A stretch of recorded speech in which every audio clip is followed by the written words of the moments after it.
皆さんこんにちは。フットボール天国へようこそ。よろしくお願いします。早速本題に入っていくのですが、つい先日地域リーグが終了した明治安田 J1100 年構想リーグ、実は引き分けが完全廃止されているのを知っていますか？2026年シーズンは秋春制移行への橋渡しとなる特別な大会。最大の特徴は90分で同点なら即 PK 戦。勝ち点は90分勝ちが3点、 PK 勝ちが2点、 PK 負けでも1点もらえる特殊なシステムです。もしこのルールを去年までの計算方式に戻したら、なんと順位がガラッと変わるチームが。今回は新ルールでの順位変動を徹底検証します。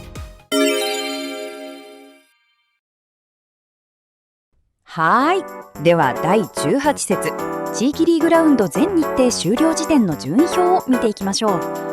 まずイーストグループから。首位は鹿島アントラーズ、勝ち点45。2位が FC 東京、勝ち点37。3位が FC 町田ゼルビア、勝ち点37。 FC 東京と町田が同じ勝ち点で2位3位に並んでいます。鹿島勝ち点45ってぶっちぎりじゃないですか。ぶっちぎりなんですよ。18試合で13勝、2 PK 勝、負けがたった1回。得失点差プラス20ですから、もう別格という数字です。イーストの4位以下はどうなってますか？4位が川崎フロンターレと東京ベルディが勝ち点28で並んでいて、6位に浦和レッズが勝ち点25と続きます。下位は横浜 F ・マリノスが勝ち点20の7位、柏レイソルが同じく20で8位、水戸ホーリーホックが18で9位、最下位はジェフユナイテッド千葉で12位という状況です。横浜 FM が7位？名門のイメージがあるのに今季も苦しんでるんですね。そうなんです。これも後で旧計算方式に戻すと面白いことになります。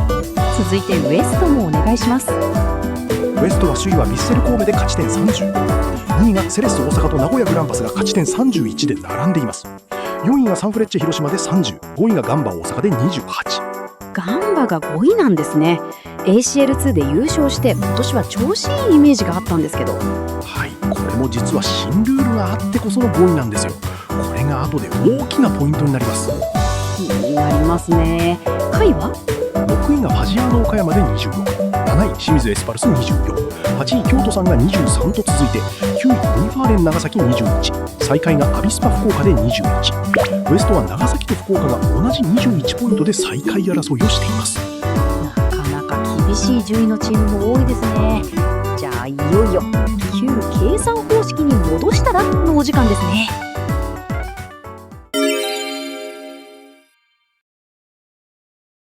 来ましたね。ここからが本番です。まず計算方法の整理をしてから結果を見ていきましょう。旧方式の計算方法。90分での勝利イコール3点変わらず、 PK 決着勝ち負け問わずイコール引き分け扱いで1点、90分での敗戦イコール0点変わらず。つまり PK 戦になった試合は全部引き分けとして1点ずつ配分するってことですね。そうです。では換算後の総合順位表を見ていきましょう。旧方式換算総合順位表。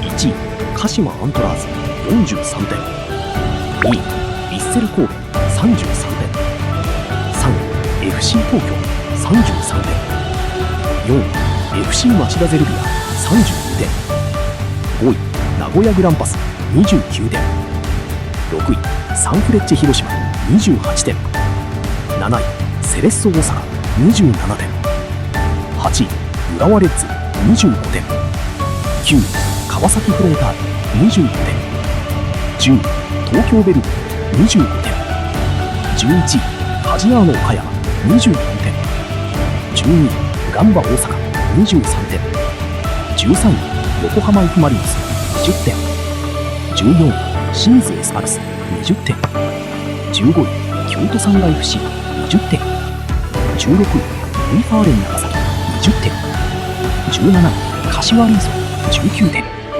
18位アビスパ福岡17点、19位水戸ホーリーホック14点、20位ジェフユナイテッド千葉12点。あれ、結構変わりますね。変わりますよね。つか見ていきましょうか。まず最初に言えるのが、鹿島アントラーズは変わらず首位です。さすが鹿島。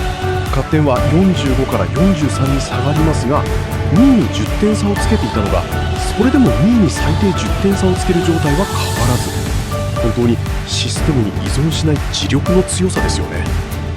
13勝という圧倒的な90分勝利数で PK 制度のボーナスをほぼ必要としないで1位を取ってるわけです。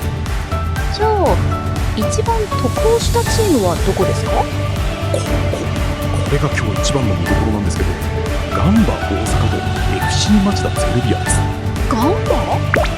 現行ルールではガンバは勝点28でウエスト5位、総合でも8位相当なんですが、旧方式に換算すると勝点23で総合12位に転落します。5位と12位って7つも下がるんですか？そうなんですよ。ガンバは今季18試合のうち実に5回の PK 勝利を記録してるんです。90分での本当の勝利は5回だけ。残り5勝は全て PK 戦で稼いだ勝点2なんですね。つまり PK 戦が得意なチームということ？そういうことになりますね。ACL2 で荒木選手や東口選手が活躍した PK 戦の強さがリーグ戦にも生かされているということかもしれません。ただ冷静に見ると、旧方式換算の勝点23というのは2025年シーズンの第18節時点勝点24をも下回る数字なんです。去年よりも低い？そうなんですよ。強くなった弱くなった問題は後で詳しく話しますが、 PK 制度があってこそ今の順位が保てているというのが実態です。町田はどうなんですか？町田も同様に5回の PK 勝利でリーグ最多タイ。現行勝点37から旧方式換算32に下がり、神戸33人の抜かれて4人相当になります。新制度をハックしていると言えるほど PK 戦で勝ち点を積み上げている戦い方をしてるんですよね。逆に損しているチームはいますか？それが浦和レッズ、横浜 F ・マリノス、ジグナイテッド千葉の3チームです。この3チームの現行勝点と旧方式換算勝点が全く同じなんですよ。ということは PK 勝利が0回なんです。特に浦和は得失点差プラス7と内容は悪くないのに、現行制度のボーナスを一切もらえていない。旧方式だったら順位がもう少し違ったかもしれないクラブです。面白い。ルール次第でこんなに変わるんですね。もう一つ面白いのが注意の大渋滞問題です。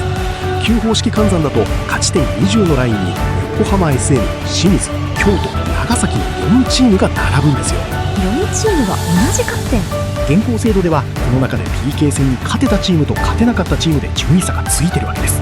逆に言うと PK 戦に勝てる能力が今年の10位争いの命運を握っているとも言えます。なるほど。今年の明治安田 J1100 年構想リーグは PK が強いかどうかがすごく重要なんですね。そうなんです。キーパーの能力とかキッカーの練習量とか、これまであまり表舞台に出てこなかった要素が今年から順位に直結するようになった。これは戦略的にも非常に面白い変化だと思います。